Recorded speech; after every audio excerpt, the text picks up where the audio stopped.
उनको आगे यहाँ पे इस तरीके से रखने का प्रयास किया जाता है कि क्या हमारा हक नहीं बनता। अभी जिस चीज़ की अभी एक्सपेरिमेंटल स्टेज भी नहीं क्रॉस की है, जिसकी अभी तक अनुमति ही नहीं मिली है, पर हाँ जैसे अनुमति मिल जाएगी तो उसकी 15 लाख रुपए की एक डोज है, उसका हमने आश्वासन दिया कि अगर गवर्नमेंट ऑफ इंडिया इसकी अनुमति देती है तो हम आपकी हेल्प करेंगे, मुख्यमंत्री राहत कोष में हेल्प करेंगे। और एक मैं कह सकता हूं कि एक श्री जयराम ठाकुर सरकार का एक फ्लैगशिप कार्यक्रम है और इस कार्यक्रम को सफल बनाया गया है और आगे भी हम पूरी मेहनत करके सफल बनाने की कोशिश करेंगे। सर अगर बात की जाए, कांग्रेस लगातार जनमंच पर टिप्पणी कर रही है, कभी इसको जनमंच और कभी ड्रामेबाजी। कांग्रेस कोई भी इसका नाम दे, ये कांग्रेस की जो मैं कह सकता हूँ एक दर्द है उसके लिए, और उसको इस बात की पीड़ा है कि इन कार्यक्रमों के माध्यम से सरकार जो है, सरकार की तरफ लोगों का ध्यान जाता है, सरकार की लोकप्रियता का पैमाना है ये, इसलिए जनमंच उनके लिए समस्या है और वो समस्या बनी रहेगी जब तक चुनाव नहीं होते। मंत्री जी कह रहे हैं कि सूबे की जयराम सरकार ने जनमंच कार्यक्रम के जरिए बीते 4 साल में गांव समाज की समस्याओं को 95% तक खत्म कर दिया। निजी स्तर की समस्याओं के निष्पादन में भी तेजी आई है। अधिकारी पहले की तुलना में फुर्ती से काम करने लगे हैं। हिमाचल में जयराम के राज्य में राम राज्य आ गया है। लेकिन क्या ये हकीकत है? क्या सच में गांव समाज में मूलभूत जरूरतों की पूर्ति हो रही है? क्या लोगों को उनका आजीवन हक मिल रहा है? हकीकत तो ये है कि आज भी नलकूपों में पानी समय पर नहीं पहुंचता। गांव तक जाने वाली सड़क का हाल बुरा है। कई क्षेत्रों में बीमार होने पर जिंदगी पीठ पर आ जाती है। आश्रित प्रधानमंत्री आवास योजना के तहत मिलने वाले घर के लिए बाबुओं के दफ्तर के चक्कर लगाते नहीं थकते। और मंत्री महोदय कहते हैं कि उन्होंने तो 95% मामलों को जनमंच के जरिए सुलझाकर हिमाचल में राम राज्य ला दिया है। नमस्कार सर। सर मैं देख लूंगा इनका वो जैसे सर 2018 में हुआ था, ये हमारे घर में भी आए थे वहाँ पे, और इन्होंने आकर बात की थी कि कोई बात नहीं आपका हो जाएगा। अभी तक कुछ नहीं हुआ और मेरे पापा 3 साल एक्सपायर हो गए 3 साल पहले, और आज तक कुछ भी नहीं हुआ। सर मैंने पंचायत में बोला था जैसे बीपीएल में आते हैं ग्राम सभा जो घर में 4 बहनें हैं और बूढ़ी माँ है। पिता की मृत्यु हुए 3 साल गुजर गए। गाय पालकर परिवार गुजारा कर रहा है। परिवार ने 4 साल पहले 2017 में आवास योजना के तहत घर के लिए गुहार लगाई थी। तब से अभी तक सरकारी दफ्तर के चक्कर लगाकर थक गए हैं। बदले में सिर्फ आश्वासन मिला है। मीडिया ने जब पूछा कि क्या आपको उम्मीद है कि मंत्री जी तक बात पहुंचने के बाद आपकी सुनी जाएगी, तो देखिए क्या जवाब आया है। उम्मीद है कि घर के लिए हो जाएगा गुजारा, कुछ लग रहा है, कुछ उम्मीद जगी है? पता नहीं अभी तक। ये उम्मीद सिर्फ एक परिवार या माँ बेटी की सरकार से नहीं टूट रही, बल्कि गुजरते वक्त के साथ सिस्टम, सरकार और लोकतंत्र से भी टूटने लगी है। जिसके अमृत महोत्सव की तैयारी में रायसीना हिल्स से लेकर शिमला विधानसभा तक ने कोई कोर कसर बाकी नहीं रखी। नेता अपने घरों में दिए जला रहे हैं और एक परिवार चिराग जलाने के लिए सरकार से एक घर मांग रहा है, जिसे दिलाने में जयराम सरकार फेल साबित हुई है। लेकिन जनमंच की सफलता की गारंटी 95% है। गजब है लोकतंत्र और गजब है चुने हुए माननीय, जिन्हें सफेद झूठ कहते हुए शर्म नहीं आती। और पूरे गांव में वो तो कम है सर, पूरी बाढ़ आती पूरे गांव में चले जाता है। ठीक है, आप भी दोस्ती मत रखिए सर। इसमें थोड़ी सी प्रॉब्लम भी है, प्रधान जी को भी मैं इसमें थोड़ा सा सर हमने अगर जनप्रतिनिधि जो है अगर आपको सहयोग नहीं करता तो वो शिकायत करने का एक प्रॉब्लम सर और आती है हमारे को जी, जैसे हम सर हिल साइड में लोगों को प्रेशर पड़ जाता है जो हिल साइड वाले भी सर, उस रोड में जो भी प्रॉब्लम होगी मैं इनके साथ रहूंगा सर। जब ये काम करेंगे नहीं तो कैसे होगा सर? खड़े हुआ और कल डलवाए इनसे साहब। ठीक है, आपका ये मिलके करिए। ठीक है ना, ठीक है। एक्शन साहब, एक लोटी रोड में डंगा लगना है छोटा सा, आपको मैंने 2 डेपुटेशन दे चुके हैं, आप नहीं आ रहे। पूरे आप विजिट करेंगे वहाँ, आप नहीं आए। और देख आप स्थिति देख लो सर उसकी, 2 एक्सीडेंट वहाँ पे लिया और हम पैसा है सर वहाँ गाड़ी का भी सर, अब 2 एक्सीडेंट पहले हो चुका। अगली प्रार्थना पत्र है श्री नीटू राम ने 2018 में कार्य शुरू हुआ था, जो कि 2020 में कार्य पूर्ण रूप से बंद किया गया।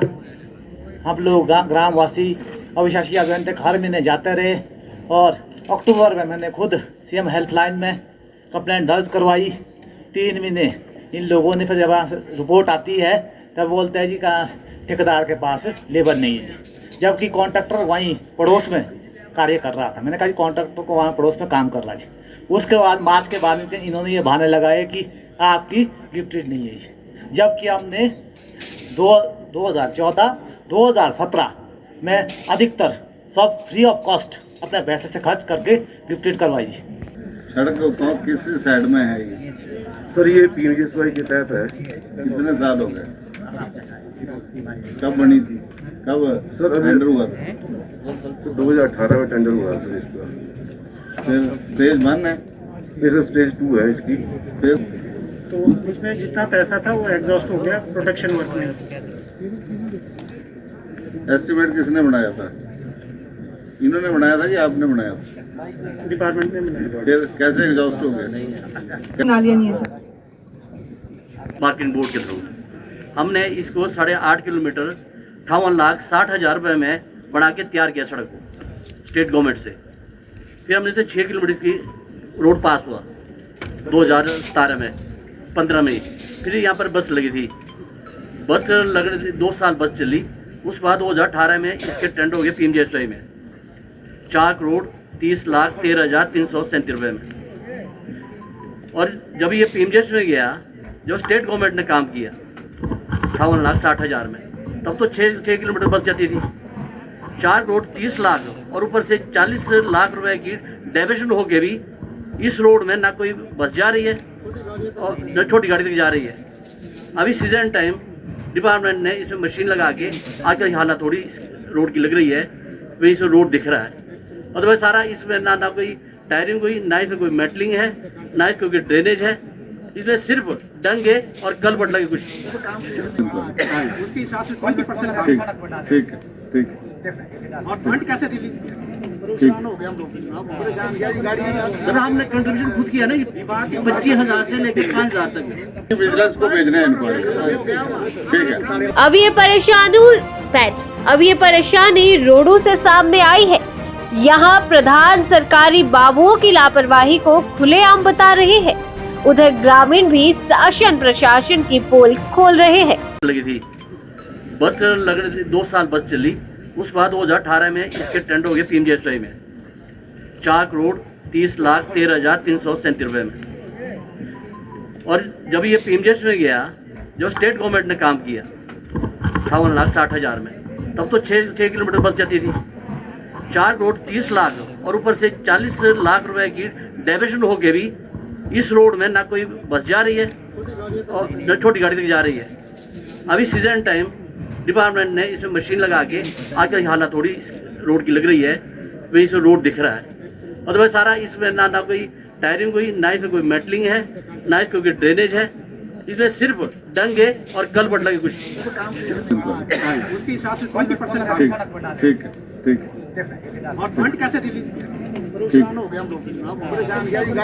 सर हमने कंट्रीब्यूशन खुद किया ना, 25,000 से लेकर 5,000 तक। विजिलेंस को भेजना है इनको। जयराम सरकार और उनके सिपल सलार हार के बावजूद भी सबक लेने को तैयार नहीं है। सीएम मंडी नहीं बचा पाए और पठानिया और विक्रम ठाकुर फतेहपुर में कांग्रेस का किला नहीं भेद पाए, फिर भी गरज रहे हैं। कोई सफलता की गारंटी को 95% बता रहा है तो कोई 100% कहकर खुद अपनी पीठ थपथपा रहा है। तो रखे अभिमान, पिया तो बीती यादों से नाता सहेजना सीखा, हाथ थाम कर जिनके चलना सीखा, गिरने लगती जब तो उनसे संभलना सीखा।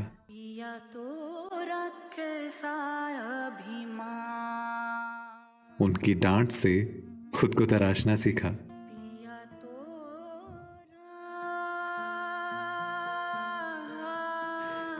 घर से दूर होकर भी दिल को हमेशा यह एहसास रहता है, उनका प्यार और फिक्र हमेशा मेरे साथ रहता है।